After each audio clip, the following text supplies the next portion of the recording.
Take a bath, your nose is running, but the ones you won't finish last.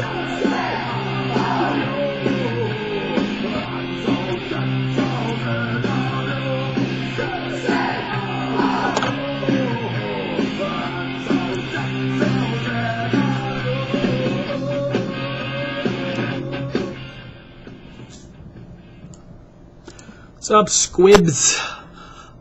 That was the immortal Gwar, Sick of You.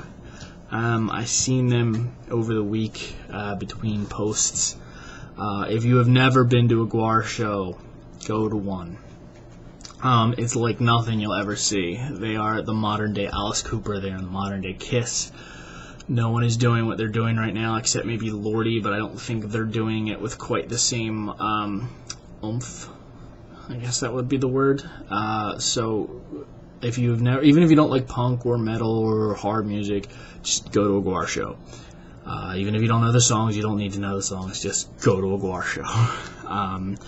I took a friend of mine. I took Bex to a Gwar show, and she described it as a bloody live action Ren and Stimpy, and I think that pretty much sums it up.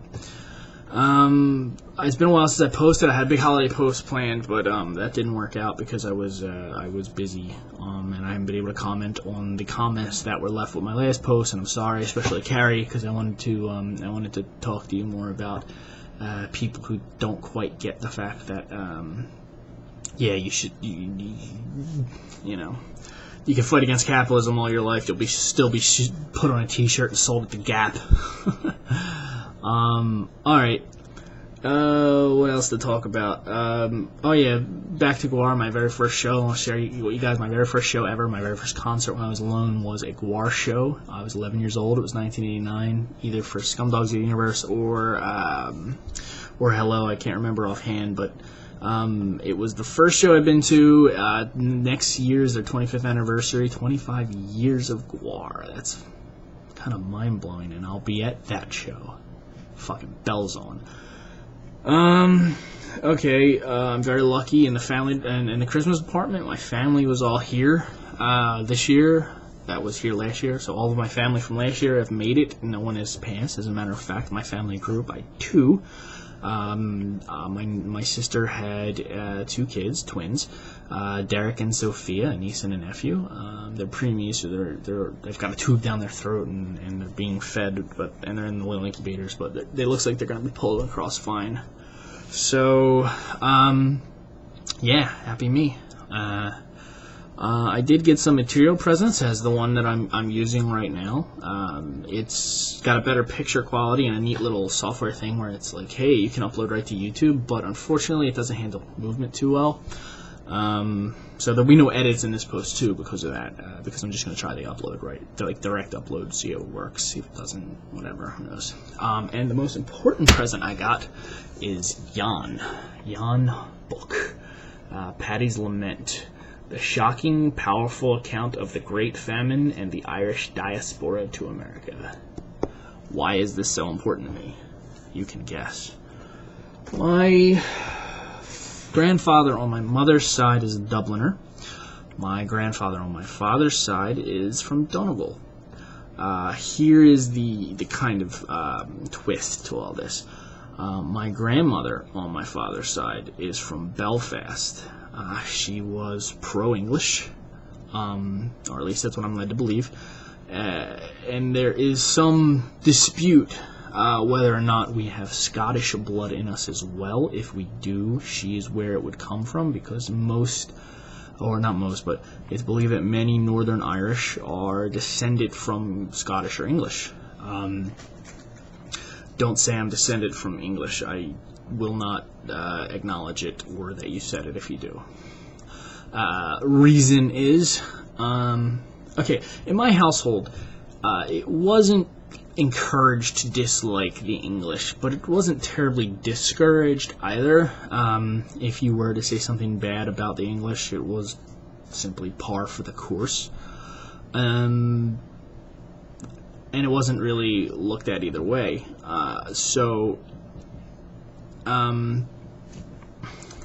I never really quite understood it. Why?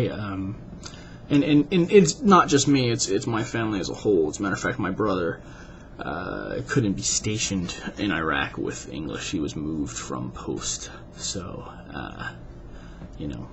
it just was what it was. And you don't know. I grew up not knowing why, just knowing that it was okay to dislike a group of people. But it's really not okay. It's just what it is.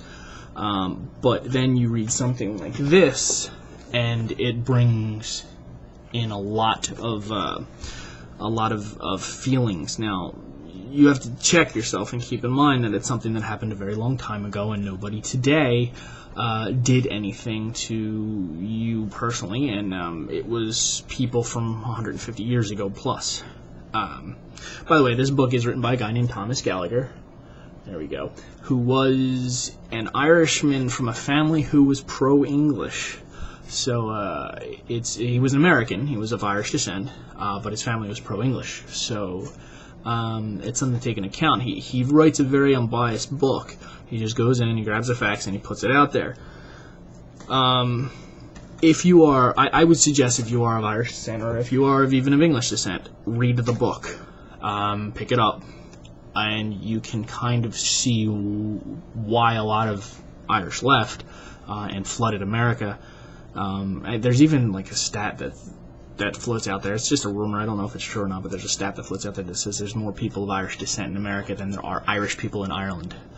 That's something to take into consideration if it's true. I don't know that it is. But you can see, if you read this book, why there's so much tension over there. Particularly between the English and the Irish. I can't really go into it too in depth, but basically, the English take 2 centuries of attacking the Irish, and then religiously persecuting them, and then economically squeezing them. To the point where, generations of Irish never tasted meat because all they ate was potatoes. And the grand finale, which happened at about the same time that America went to war over slavery, in 1840, well, we went to war in like the 1850s, but in 1846, so a couple years, give or take 10 years, before before the Civil War in America, the English do their coup de grace against Ireland, and take 70% of their crops and leave them with these blackened potatoes. There's a band called Black 47. 1847 is the year that the plague happened, the famine, and black is the color of the potatoes.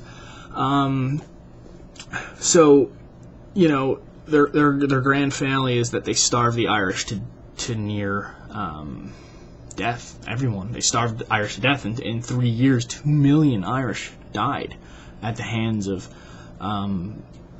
British governors who just didn't care. And there was food in Ireland. It was just all being exported to England on English boats, and English money was being made.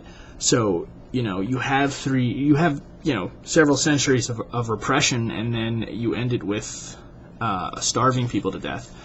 A hatred will build that has lasted generations. Not that America has done any better. I mean, we had, slavery go on for centuries of repression.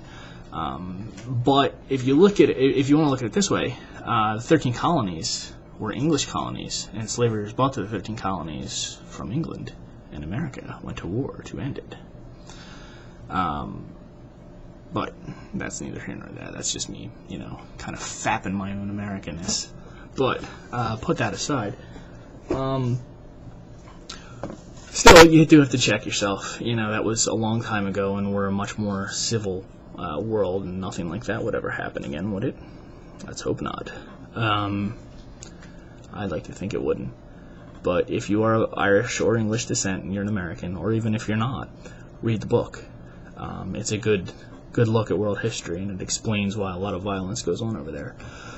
And it also explains why a lot of Americans here in America who are of Irish descent don't like the English very much. Either way, I'm out for now.